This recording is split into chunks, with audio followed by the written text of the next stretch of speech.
नमस्कार दर्शकों, मैं प्रकृति मोहन आपका स्वागत करती हूं हमारे आज के कार्यक्रम खेल जगत में। दर्शकों, आज के हमारे कार्यक्रम का विषय है हिमाचल में कबड्डी का खेल और इस विषय में जानकारी देने के लिए हमारे साथ हमारे स्टूडियो में उपस्थित हैं हिमानी शर्मा जी, जो कि राष्ट्रीय स्तर की कबड्डी खिलाड़ी हैं। हिमानी जी, आपका बहुत बहुत स्वागत है हमारे स्टूडियो में। धन्यवाद। देखिए हिमानी जी, आप कबड्डी खेलती हैं, इनफैक्ट आप राष्ट्रीय स्तर की खिलाड़ी हैं। तो आजकल देखिए जैसे जो खेल हैं बहुत ही कमर्शियलाइज हो चुके हैं, जैसे कि क्रिकेट है, टेनिस है, फुटबॉल है और भी इस तरह के अन्य खेल हैं। तो इन सब के बीच आप कबड्डी को किस तरह से देखती हैं? थोड़ा कबड्डी के बारे में हमें बताइए। जैसा कि आप पूछ रहे हैं कि कबड्डी को मैं किस तरह से देखती हूँ, तो कबड्डी एक बहुत ही प्राचीन समय से खेले जाने वाला खेल है जी। जो पहले की गांव और कस्बों में लोग खेला करते थे, मनोरंजन के लिए, साथ साथ अपना समय बिताने के लिए। और इसमें एक तरह की एकता की भावना भी देखी जाती है कि लोग इकट्ठा होकर किस तरह से एक दूसरे का साथ देते हैं, किस तरह से खेलते हैं। और पहले अगर हिमाचल में बात करें तो हिमाचल में ये ज़्यादा ज़्यादा नहीं खेला जाता है ये खेल। मतलब पहले ज़्यादा नहीं खेला जाता पहले ये महाराष्ट्र और पंजाब में ज़्यादा खेला जाता था, लेकिन उन्हीं की देखा देखी में आज ये हिमाचल में भी बहुत ज़्यादा फैल गया है। आज हिमाचल के भी स्कूलों से बच्चे इस खेल में बढ़ चढ़कर भाग लेते हैं। जी। और ये देखिए जैसे आपने बताया कि ये बहुत पुराने समय से ये खेला जा रहा है और आज देखिए हम इसको राष्ट्रीय स्तर पर खेलते हैं। तो ये किस तरह से आया है ये अस्तित्व में कि ये राष्ट्रीय स्तर पर ये खेला जा रहा है? इसमें तो पहले तो मैं बात करती हूँ कि इसमें जो लोगों को देखकर ही, जैसे कि हमारे काफ़ी अच्छे प्लेयर्स हैं हिमाचल में, अगर देखा जाए तो ज़्यादातर ये खेल पहले मेल्स ही खेलते थे। महिलाएं तो इसमें बहुत कम देखने को मिलती है, पर मेल्स को देख के ही इसमें लोगों की इसकी तरफ भावना बढ़ी है, लोगों ने इसको खेलना आरंभ किया है। जैसे कि मैं खुद की बात करूँ तो मैंने भी अपने कोच, जो मेरे कोच थे चंदन कटोच जी, उन्होंने मुझे बहुत प्रोत्साहित किया इस खेल की तरफ और मैंने उन्हीं को देखकर, उन्हीं को अपनी प्रेरणा माना है और उन्हीं को देखकर मैंने खेलना शुरू किया है। उसी तरह से आज हिमाचल में अजय ठाकुर जी का नाम बहुत है कबड्डी के खेल में, तो वो भी एक हमारा प्रेरणा स्रोत है। तो उसी को देखकर आज लड़कियां बढ़ चढ़कर इस खेल में भाग ले रही है। जी।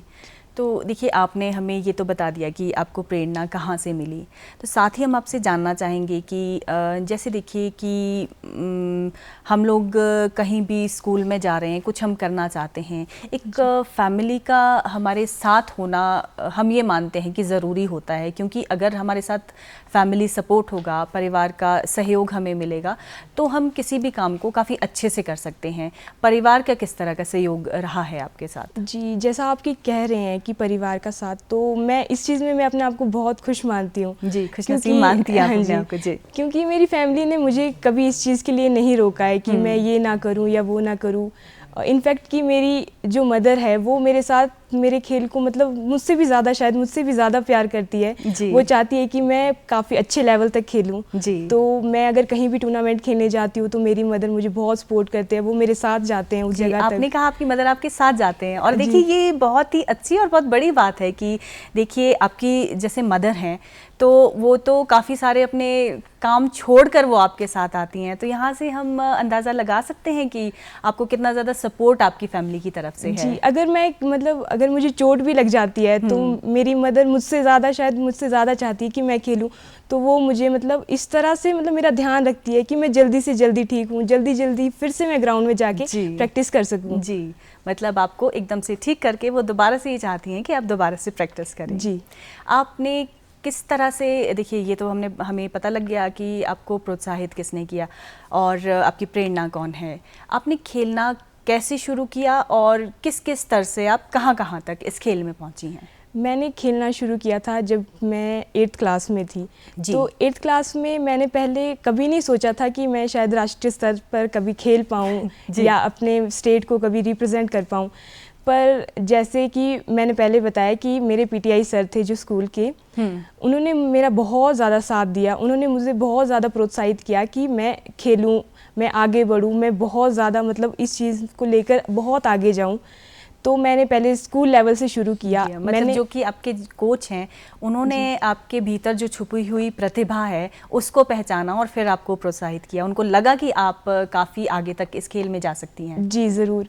मैं 8th क्लास में थी जब मेरे कोच ने मुझे कहा कि तुम कबड्डी खेलना चाहोगी, तो मैंने उस टाइम मुझे नहीं था पता कि मैं इतना खेल पाऊँगी। मैंने उस टाइम शायद एक एन्जॉयमेंट के लिए खेलना शुरू किया था, लेकिन उसी साल मैंने फिर डिस्ट्रिक्ट लेवल पे खेला, फिर स्टेट लेवल पे, और उसी साल मैंने नेशनल को मतलब अपने स्टेट को नेशनल में रिप्रेजेंट किया।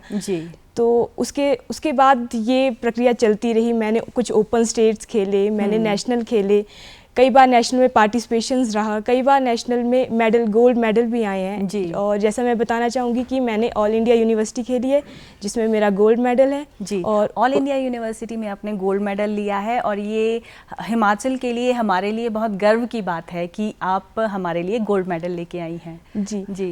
और आपकी उपलब्धियां जानना चाहेंगे कि आपको किस तरह के सर्टिफिकेट्स मिले हैं, किस तरह के मेडल्स मिले हैं। एक गोल्ड मेडल तो हमें पता लग गया है कि ये यूनिवर्सिटी जो नेशनल लेवल है उसमें आप गोल्ड मेडल लेके आई हैं, और आप कौन कौन से मेडल्स लेके आई हैं?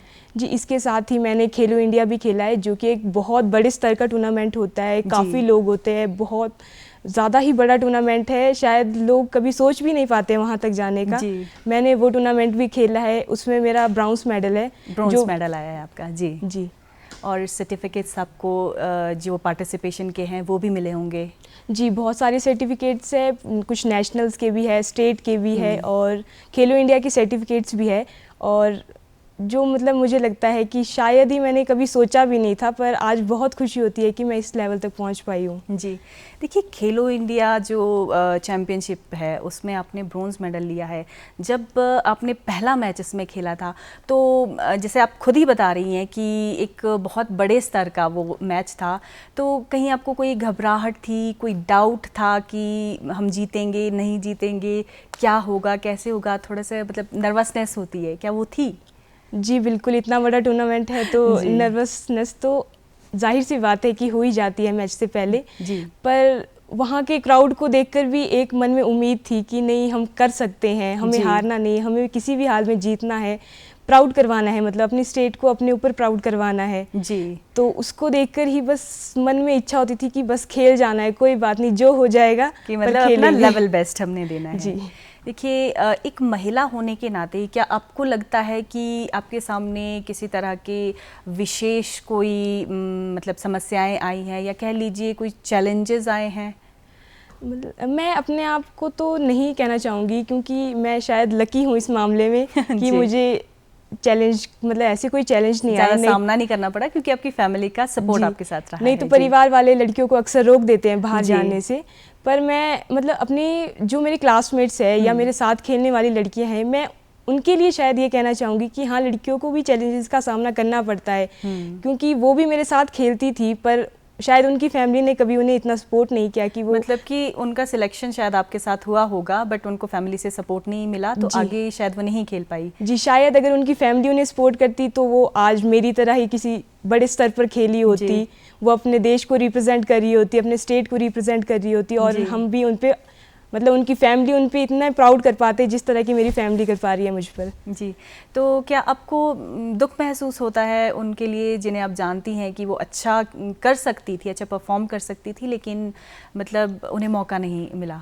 जी बिल्कुल, ये देखकर तो बहुत ज़्यादा दुख होता है कि लड़कियों को मतलब आज की डेट में देखा जाए तो लड़कियां कहीं भी पीछे नहीं रही है। बिल्कुल, कहीं भी वो चाहे खेल हो, वो पढ़ाई हो, या जो मर्जी हो, पर लड़कियां कभी पीछे नहीं रही है। बस इसी चीज़ को देख के दुख होता है कि जो लड़कियां कर सकती थी, उन्हें शायद अगर उनकी फैमिली ने उस टाइम पे सपोर्ट किया होता तो वो शायद आज कुछ अच्छा करके दिखाती और बेहतर करके दिखाती। जी, और हमें उम्मीद है कि दर्शक अगर ऐसे पेरेंट्स कोई हमारा ये प्रोग्राम देख रहे होंगे तो उन्हें ज़रूर हिमानी जी से प्रेरणा लेनी चाहिए कि वो भी आगे अपनी बेटियों को प्रोत्साहित करें इस खेल में आगे जाने के लिए। हिमानी जी, आपसे जानना चाहेंगे कि सरकार की तरफ से आपको किस तरह की फैसिलिटीज़ मिली हैं? देखिए, कई बार ऐसा होता है कि कुछ गेम्स ऐसी होती हैं जिसमें कि अपना मतलब खर्चा बहुत करना पड़ता है, जैसे कि जो गेम्स है उनकी किट्स ही काफ़ी महंगी पड़ जाती हैं। क्या आपको ऐसा कुछ सामने आया है आपके सामने? जी, मैं कबड्डी के बारे में कहना चाहूँगी कि कबड्डी मिट्टी से जुड़ा हुआ खेल है। जी, तो इसमें ज़्यादा मतलब कुछ आपको खर्चा करने की ज़रूरत नहीं है, बस मन में एक हिम्मत होनी चाहिए, बस ठान लेना चाहिए कि बस हमें ये करके दिखाना है या हमें ये खेल के दिखाना है। उसमें अगर आप खर्चे की बात करें तो उसमें अगर आप आज की डेट में तो इतनी फैसिलिटी है कि मैट्स है कबड्डी की, अब आपको मिट्टी पे खेलने की ज़रूरत नहीं है। नहीं तो मिट्टी पे तो नंगे पाँव भी इंसान खेल जाता है जी। और आज की डेट में तो गवर्नमेंट आपको किट्स प्रोवाइड करवाती है, ट्रैक सूट प्रोवाइड करवाती है, मैट शूज़ प्रोवाइड करवाती है। जी, मतलब जिसके लिए आप ये आपको खरीदने नहीं पड़ते, ये आपको प्रोवाइड कराए जाते हैं सरकार की तरफ से। जी हाँ, क्योंकि इस गेम के लिए आपको सोचने की ज़रूरत नहीं है कि हम इसे खेलें या हम इसमें करियर बनाएं कि नहीं बनाएं, इसमें इतना सोचने की ज़रूरत नहीं है। क्योंकि आज की डेट में अगर आप मिडिल क्लास फैमिली से भी बिलोंग करते हैं, मैं खुद भी मिडिल क्लास से हूँ, तो मुझे कभी ऐसा नहीं लगा कि मुझे ये गेम छोड़ देनी चाहिए या मैं इसका खर्चा पूरा नहीं कर पा रही हूँ, कभी भी ऐसा नहीं लगा। क्योंकि गवर्नमेंट भी बहुत हेल्प करती है और इसमें कोई ज़्यादा खर्चा नहीं है, तो कोई भी इसे खेल सकता है। जी, इस खेल की विशेषता क्या है कबड्डी की? इस खेल की विशेषता एक तो है ये हमें आपस में जोड़ती है जी, क्योंकि हम सब मिलके खेलते हैं और जैसे कि हम लोग बाहर जाते हैं जी, अदर स्टेट्स में खेलते हैं तो अदर स्टेट के लोगों के साथ भी बहुत अच्छी बॉन्डिंग बन जाती है। लोगों के साथ एक मतलब एक भाईचारे वाली भावना होती है, जो परिवार जैसी फीलिंग वो बन जाती है हमारी। बिल्कुल। और देखिए जैसे आपने बताया है कि आप एक टीम के साथ मिलके खेलते हैं, पूरी यूनिटी के साथ खेलते हैं, पर थोड़ा सा मेरा ध्यान इस तरफ भी जा रहा है कि जो लोग आपको देखने के लिए आते हैं वो भी एकजुटता के साथ ही देखने के लिए आप लोगों को आते हैं। तो मतलब एक पूरा माहौल, एक देखिए जो खेल का मैदान है या स्टेडियम कह लेंगे जैसे, उसमें एकजुटता सी आ जाती है जो कि समाज की डेवलपमेंट के लिए भी मेरे ख्याल से बहुत ज़रूरी है। अच्छा, इसमें और क्या क्या स्कोप्स हैं आगे कबड्डी में? क्योंकि देखिए कोई भी काम करते हैं, हम नौकरी कर रहे हैं, इवन हम पढ़ाई भी कर रहे हैं, तो हम चाहते हैं कि कुछ ना कुछ अर्न करें। तो इससे क्या क्या बेनिफिट्स हैं, क्या क्या स्कोप्स हैं आगे? जी बिल्कुल, जैसा कि आप बात कर रहे हैं तो कबड्डी में बहुत ज़्यादा स्कोप है। अगर आप इसे खेलते हैं तो आपको इसके बारे में पता है, और जो नहीं खेलते हैं उनको मैं बताना चाहूँगी कि आप ऐसा ना सोचिए कि कबड्डी में कोई स्कोप नहीं है। कबड्डी को आप एज अ गेम, जैसे आप एज अ प्रोफेशन भी खेल सकते हैं। जी। आज के टाइम में तो प्रो कबड्डी लीग भी चल चुकी है जिसमें कि आपको बहुत अच्छी अर्निंग कर सकते हैं। आपको एक प्लेटफॉर्म मिलता है जिसमें आप काफ़ी अच्छे स्तर तक खेल सकते हैं। लोगों को इंस्पिरेशन भी उसी से मिलती है, लोगों को देख के कि वो किस लेवल तक खेल रहे हैं। और एज अ कोच आप इसमें काम कर सकते हैं, आप एज अ प्लेयर ही इसमें खेल सकते हैं, आप अपनी प्राइवेट खुद की एकेडमी भी खोल सकते हैं। जी। तो आप ऐसा ना सोचिए कि इसमें कोई स्कोप नहीं है, बहुत ज़्यादा स्कोप है। अगर आप खेले तो आपको बिल्कुल इसमें निराशा नहीं मिलेगी, कभी नहीं। जी। एक खिलाड़ी होने के नाते आपसे पूछना चाहूँगी कि आपको इसमें क्या क्या बेनिफिट्स मिले हैं, पर्सनल बेनिफिट्स इसमें क्या क्या मिले हैं? पर्सनल बेनिफिट्स ये है कि जैसे कि हम कहीं भी खेलने जाते हैं तो हमें कभी ये नहीं सोचना पड़ता कि हमें नहीं जाना चाहिए, हमें इतना खर्चा करना पड़ेगा या हम इतना नहीं कर सकते हैं। हमें गवर्नमेंट की तरफ से पूरी हेल्प मिलती है, हमें पूरा कहीं भी जाते हैं तो पूरा किराया मिलता है, रहने के लिए अच्छी जगह मिलती है, और जो भी हमारी किट का खर्चा होता है वो सारा गवर्नमेंट देती है। और हमने कभी ये नहीं सोचा कि हमें नहीं खेलना है, मतलब कि या हमें इतना खर्चा करना पड़ेगा, हम नहीं जा सकते हैं। तो गवर्नमेंट हमारी पूरी हेल्प कर रही है, बहुत अच्छे बेनिफिट्स मिलते हैं। जैसे कि मैं बात करती हूँ तो आज तो हिमाचल में हॉस्टल्स भी बन चुके हैं प्रैक्टिस के लिए, जहाँ पे आपको बहुत अच्छी कोचिंग दी जाती है, रहने के लिए अच्छी जगह दी जाती है, आपको बहुत अच्छी डाइट प्रोवाइड करवाई जाती है। जी, वो भी सरकार की तरफ से करवाई जाती है? जी हाँ जी। जी जी। और देखिए जैसे कि हमने कहीं जॉब के लिए अप्लाई करना है या कोई एडमिशन्स हैं, तो एक खिलाड़ी के लिए ये मतलब उसका खेल ये किस तरह का बेनिफिट प्रोवाइड करता है? खिलाड़ी की मेहनत को देखकर आज गवर्नमेंट ने कुछ एक मतलब पोजीशंस है, जैसे कॉलेज में भी एक उसकी मेहनत को देखते हुए एक स्पोर्ट्स कोटे के तौर पर कुछ सीट्स अवेलेबल करवाई गई है कि जिसमें आप अच्छे से मतलब एडमिशन ले सकते हैं, आप खेल सकते हैं। उसी तरह अन्य फील्ड में भी आपको इस तरह की सीट्स प्रोवाइड करवाई गई है गवर्नमेंट ने आपकी मेहनत को देखते हुए। तो गवर्नमेंट इसी बात को शायद हमने उन्हें प्राउड करवाया एक टाइम पे, इसीलिए तो थोड़ी सी ये वाली सहूलियतें आप डिजर्व भी करते हैं कि स्पोर्ट्स कोटा, अगर मतलब एजुकेशनल फील्ड में स्पोर्ट्स कोटा है उसमें आपको थोड़े से बेनिफिट्स मिल रहे हैं एडमिशन के रिगार्डिंग, तो ये आप डिजर्व करते हैं। और नौकरियों में भी कहीं स्पोर्ट्स कोटे के ज़रिए आपको कहीं जॉब्स मिल रही हैं तो वो आप डिजर्व करते हैं। जी। तो इसमें इस खेल में किस किस तरह से और किस किस लेवल से प्रोत्साहन दिया जा रहा है ताकि नए नए जो युवा हैं उनको आकर्षित किया जा सके? जैसे एक तो मतलब स्कूल से तो हम खेलते ही हैं, और किस किस तरह के प्रोत्साहन दिए जाते हैं? सबसे पहले तो मैं स्कूल की बात करना चाहूँगी। स्कूल में भी आज की डेट में तो बहुत ज़्यादा प्रोत्साहन दिया जाता है, ब्लॉक लेवल पे, डिस्ट्रिक्ट लेवल पे। इसके साथ ही कुछ एक लीग स्टार्ट की गई है, जैसे वुमेन कबड्डी लीग या मेल कबड्डी लीग जी। और उसके साथ ही आजकल तो लोकल टूर्नामेंट्स, मेले में भी ये ओपन टूर्नामेंट्स कबड्डी के करवाए जाते हैं जी। और देखिए हिमाचल जो है पूरा वर्ष ही हिमाचल में मेले तो लगते ही रहते हैं। इसका मतलब आपके कहने के अकॉर्डिंगली हम ये समझ सकते हैं या ये मान के चल सकते हैं कि पूरे साल भर मेलों में जो ये कबड्डी के जो मैचेस हैं ये ऑर्गेनाइज किए जाते हैं। जी बिल्कुल, सरकार द्वारा। जी जी जी। तो इस तरह से अलग अलग स्तर पर प्रोत्साहन मिलता है। हाँ जी जी। आपसे ये जानना चाहेंगे कि अभी आपने हमें बताया कि इसके जो कोचिंग इंस्टीट्यूट्स हैं वो भी हैं, ट्रेनिंग दी जाती है कबड्डी के लिए, वो जानना चाहेंगे कि कहाँ कहाँ पर ये ट्रेनिंग इंस्टीट्यूट्स हैं? वैसे तो इंडिया में काफ़ी जगह पर है ये ट्रेनिंग सेंटर्स, पर अगर हम हिमाचल की बात करें तो हिमाचल में ये ट्रेनिंग सेंटर 2 जगह पर है। जी। एक तो धर्मशाला में साईं हॉस्टल जो कि लड़कियों के लिए है, और इसके साथ ही एक बिलासपुर में है जो वहाँ पर लड़कियों और लड़कों का दोनों का है। जी। तो यहाँ पर बहुत अच्छी कोचेज़ है, वेल क्वालिफाइड कोचेज़ है, और इसके साथ ही बहुत अच्छी डाइट मिलती है आपको। तो यहाँ पर आपको कुछ ज़्यादा करने की ज़रूरत नहीं है कि बहुत ज़्यादा खर्चा करने की ज़रूरत है। बस एक ग्राउंड टेस्ट क्वालिफाई करना होता है, बस उसी के बेस पे आपकी सिलेक्शन कर दी जाती है। बस मेहनत और लगन की ज़रूरत है। जी बिल्कुल, बस हौसला होना चाहिए, खेलने का जज्बा होना चाहिए। जी। देखिए अगर बात करें हम जागरूकता की, तो अभी जैसे क्रिकेट है, क्रिकेट तो मतलब एक ऐसी गेम हो गया है कि हर गली, हर नुक्कड़, हर 10 घरों के बाद एक बच्चों की भी अपनी ही टीम होती है, युवाओं की भी अपनी ही टीम होती है।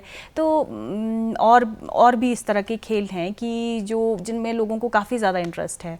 तो जागरूकता के हिसाब से देखा जाए तो कबड्डी को लेकर लोग कितने जागरूक हैं कि इस गेम में वो आगे आना चाहते हैं और इस गेम को एक अच्छा स्तर देना चाहते हैं? जी बिल्कुल, जैसा कि आपने कहा कि क्रिकेट है, तो हाँ क्रिकेट बहुत ज़्यादा अच्छा है कि हर घर में खेला जाता है। लेकिन आज की डेट में देखा जाए तो कबड्डी भी कुछ ज़्यादा पीछे नहीं है, क्योंकि जब से प्रो कबड्डी शुरू हुई है तब से लोगों ने उसे देखना, उसे बहुत प्यार देना शुरू किया है। उसके साथ साथ ही लोग उसको खेलने के लिए भी बहुत ज़्यादा प्रोत्साहित हुए हैं। इसके साथ ही अब तो महिलाओं की भी कबड्डी लीग शुरू कर दी गई है जी। और उसके साथ ही जो भी ओपन स्टेट्स करवाए जाते हैं उसमें मतलब बच्चों को बहुत ज़्यादा एक अच्छा प्लेटफॉर्म दिया जाता है खेलने के लिए, जिससे बच्चे एक दूसरे को देखकर बहुत ज़्यादा प्रोत्साहित होते हैं। जी। और देखिए मतलब एक खेल के हिसाब से देखा जाए तो एक खिलाड़ी जो नियमित रूप से खेलता है, किस तरह से उसकी पर्सनैलिटी डेवलपमेंट होती है, किस तरह से उसकी ग्रूमिंग होती है, किस तरह से वो मतलब समाज को अपना क्या योगदान देता है? आप अगर ग्रूमिंग की बात कर रहे हैं तो समाज को ये बड़ा योगदान देता है कि समाज उस पर प्राउड कर सकता है कि वो अपने देश के लिए अगर इतना खेल रहा है, तो ऑब्वियसली बात है कि आप उस पर प्राउड करेंगे। उसके साथ ही उसमें एक अच्छा व्यवहार आता है जी। लोगों में घुलने मिलने की जो भावना होती है वो डेवलप होती है, और अगर इंसान बाहर निकलता है तो वो बहुत कुछ देखता है, समाज से बहुत कुछ सीखता है। जी। आप कहाँ कहाँ पर खेली हैं? मतलब आपने कहा कि डिफरेंट स्टेट्स में आप गई हैं, कौन कौन से स्टेट्स में गई हैं आप? अगर मैं शुरू से बात करूँ तो मैंने जो सबसे पहला नेशनल खेला है वो मैंने एमपी में खेला है, और उसके बाद मैंने और भी काफ़ी स्टेट्स में खेला है, जैसे बिहार हो गया, गुजरात हो गए, और अगर मैं रीसेंट में बात करूँ तो मैंने राजस्थान में खेला है, जहाँ का एक्सपीरियंस मेरा बहुत अच्छा रहा। जी। और तो अगर ये आपका एक्सपीरियंस अच्छा रहा है तो सबसे पहले इसी एक्सपीरियंस के बारे में हम जानना चाहेंगे आपसे। एक्सपीरियंस मैंने राजस्थान में जो अभी रिसेंट में खेला है वो खेला है मैंने राजस्थान की सबसे लास्ट डिस्ट्रिक्ट बांसवाड़ा में। बांसवाड़ा, जी हाँ जी। जो कि बहुत पिछड़ी हुई डिस्ट्रिक्ट मानी जाती है। तो वहाँ का एक्सपीरियंस अगर मैं बताऊँ तो जब हम जा रहे थे तो उससे पहले हमें ये बताया गया कि वो बहुत पिछड़ी हुई जगह है। पता मतलब नहीं, एक माइंडसेट आपका ऐसा बन गया था कि पता नहीं कैसी जगह होगी, बहुत ही पिछड़ी, क्योंकि लोग खुद ही बता रहे थे। जी। और हमें ऐसा कहा गया था कि पता नहीं तुम्हें रहने के लिए अच्छी फैसिलिटी होगी कि नहीं होगी, तुम कैसे रह पाओगे, कैसे तुम्हारे मैचेस होंगे।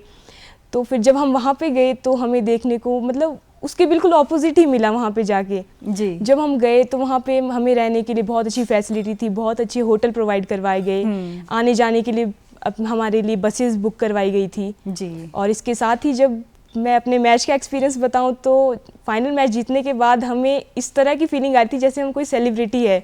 बहुत अच्छी बात है ये तो। क्या हुआ था, मतलब आपको ऐसी फीलिंग क्यों आई? क्योंकि जब हम फाइनल मैच जीते तो वहाँ के लोगों ने शायद पहले कभी नहीं देखा होगा, या उनमें शायद बहुत ज़्यादा उत्सुकता थी देखने की। जैसे कि आपने बताया कि वो सबसे पिछड़ी हुई डिस्ट्रिक्ट थी, क्योंकि सबसे दूर की डिस्ट्रिक्ट थी, कि तो उनको लोगों को एक नया सा कुछ लगा होगा कि भी पता नहीं कबड्डी हो रही है, क्या हो रहा है, कैसे हो रहा है। जी जी बिल्कुल। तो वहाँ पे मतलब स्टेडियम भी बिल्कुल फुल था। आप मतलब हमारा मैच देखने के लिए इतना रश था कि स्टेडियम में चलने लायक जगह नहीं थी, इतना ज़्यादा क्राउड। और जैसे ही हम फाइनल मैच जीते तो लोगों में इतना उत्साह कि लोग हमें बिल्कुल मतलब घेर के खड़े हो गए थे।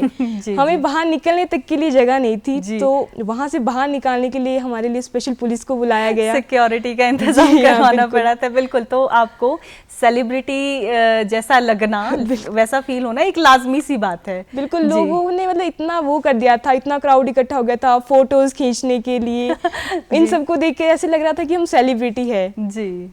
और किस तरह का आपको इनाम मिला, कोई ट्रॉफी या फिर कोई मेडल्स? जी, आपने ये बहुत अच्छा क्वेश्चन पूछा है। अगर आप ट्रॉफी की बात कर रहे हैं तो वो भी एक बहुत अलग एक्सपीरियंस था जी। क्योंकि मतलब इतनी दूर मैच खेलने जाते हैं तो मतलब हमने कभी नहीं देखा है कि किसी ने हमें बहुत ट्रॉफी मतलब बड़ी ट्रॉफी दी हो। एक मतलब नॉर्मल सी ट्रॉफी दी जाती है वैसे, जैसे कि हम आमतौर पर देखते हैं। हाँ जी, पर लेकिन वहाँ पे जब हमने ट्रॉफी को देखा, जब हमारे लिए ट्रॉफी लाई गई, तो आप मान सकते हैं कि वो ट्रॉफी हमसे भी बड़ी थी। वो इतनी बड़ी थी कि हम उसे मतलब उठा भी नहीं पा रहे थे जी। तो वो एक बहुत अलग एक्सपीरियंस था। हमें उस मतलब हम वो भूल नहीं सकते वो एक्सपीरियंस कभी मतलब नहीं। वो आपकी एक लाइफ टाइम मेमोरी बन चुकी है। जी बिल्कुल। कि जैसा आपको बताया गया था, पिछड़ा स्टेट है, पता नहीं कैसा इंतज़ाम होगा, क्या होगा, और आपने जो एक्सपीरियंस किया वो जो आपने सुना था उससे बिल्कुल ही उलट था, बिल्कुल ऑपोजिट था। और बहुत अच्छा एक्सपीरियंस था। मैं चाहूँगी कि अगर मुझे दोबारा वहाँ जाने का बिल्कुल मौका मिले और मैं वहाँ जाकर मतलब ये मौका आप मिस नहीं करेंगी वहाँ पर दोबारा जाने का। बिल्कुल जी। और देखिए, राजस्थान आपने बता दिया, MP आपने बता दिया, बिहार आपने बता दिया, और आप कहाँ पर गई हैं? इसके साथ ही मैं अभी खेलो इंडिया जो मैंने टूर्नामेंट खेला है वो मैंने बेंगलोर में खेला है। जी। तो आपके जो जैसे आप जाते हैं डिफरेंट स्टेट्स में आप गए, तो वहाँ पर आपको एक्सप्लोर करने का मौका मिलता है जगह को? वो एक्सप्लोर का मैं मतलब ऐसा नहीं है कि मिलता ही मिलता है, हर जगह पे ऐसा नहीं कहा जा सकता। मतलब आपका एक टाइट शेड्यूल रहता होगा कि इस तारीख को आप पहुँचेंगे और इस तारीख को आप वापस आ जाएंगे। जी बिल्कुल। जी। पर अगर शेड्यूल में अगर मैच की टाइमिंग थोड़ी चेंज हो जाए या मैच थोड़ा पहले हो जाए तो फिर जो टाइम बचता है वो हम बिल्कुल वेस्ट नहीं करना चाहते हैं। बिल्कुल हम एक्सप्लोर करते हैं वहाँ की जगह को, वहाँ की खूबसूरती को देखते हैं, वहाँ पे क्या स्पेशल है ये चीज़ हम देखते हैं वहाँ पे। बिल्कुल घूमने का मौका हम बिल्कुल नहीं छोड़ते हैं। अच्छा, आपके फैमिली के बैकग्राउंड से क्या कोई खेल में है, कोई खेलता है? जी नहीं, बिल्कुल नहीं। मैं खुद को एक यूनिक, मेरे घर वाले भी मुझे यूनिक मानते हैं कि जी। ये एक लड़की मतलब जिसकी बैकग्राउंड में दूर दूर तक कोई नहीं खेलता, वो लड़की मतलब कैसे खेल सकती, कैसे इतना आगे निकल गई। वो शायद मेरे घर वाले भी इसी चीज़ को लेकर बहुत कंफ्यूज होते हैं कि पता नहीं शायद कैसे कंफ्यूज भी होते होंगे, खुश भी होते होंगे, प्राउड भी फील करते होंगे। जी बिल्कुल। जी, आपका फैमिली बैकग्राउंड क्या है? आपके पेरेंट्स क्या करते हैं?